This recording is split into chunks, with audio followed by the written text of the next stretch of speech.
Hello hi friends, welcome back to my channel. కాసేపు long videos కి rest ఇద్దాము. ఈ రోజు వచ్చేసి పెద్దమ్మ ఇంట్లో వంట ఏమేం చేస్తారో అని చెప్పేసి ఈ మినీ బ్లాగ్ లో చెప్తాను.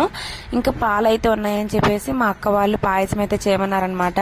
సో వంట నేను కలబెట్టడానికి వచ్చానమాట, నేనేం చేయట్లేదు. ఆల్రెడీ చేపలు అయితే పులుసు పెట్టడానికి అట్లా కలిపేసి అయితే పెట్టున్నాయి. బయట క్లైమేట్ అయితే చాలా చల్లగా ఉందనమాట.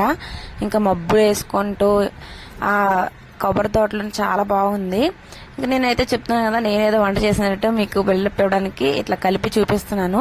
ఇంకా సేమ పుల్లడు అయితే ఫ్రై చేసుకుంటున్నాను. మొత్తం అంతా వంట మా అమ్మాయి చేస్తుంది అనమాట. ఇంకా మధ్య మధ్యలో మేము హెల్పర్స్ ఉంటాం కదా, అట్లా ఒకరు చింతపండు పిండితే, ఒకరు ఉల్లిపాయలు కోస్తే, ఒకరు పులుసు పెడతారనమాట. సో అట్లా ఇంకా అమ్మ అయితే ఇక్కడ చేపల పులుసు అయితే చేస్తుంది. అమ్మ కూడా వచ్చిన కానీ ఇదే చేయటం అనమాట, మేమే చేసుకునే వాళ్ళమి. ఇంకా చేపల పులుసు అని అమ్మకైతే అప్పచెప్పామన్నమాట. సో ఫ్రెండ్స్, ఇది ఇవాళ మినీ బ్లాగ్. నచ్చితే లైక్ చేసి షేర్ చేసి సబ్స్క్రైబ్ చేసుకోండి. ఇంకా లాంగ్ వీడియోస్ ఉన్నాయి, వెయిట్ చేయండి. Bye bye.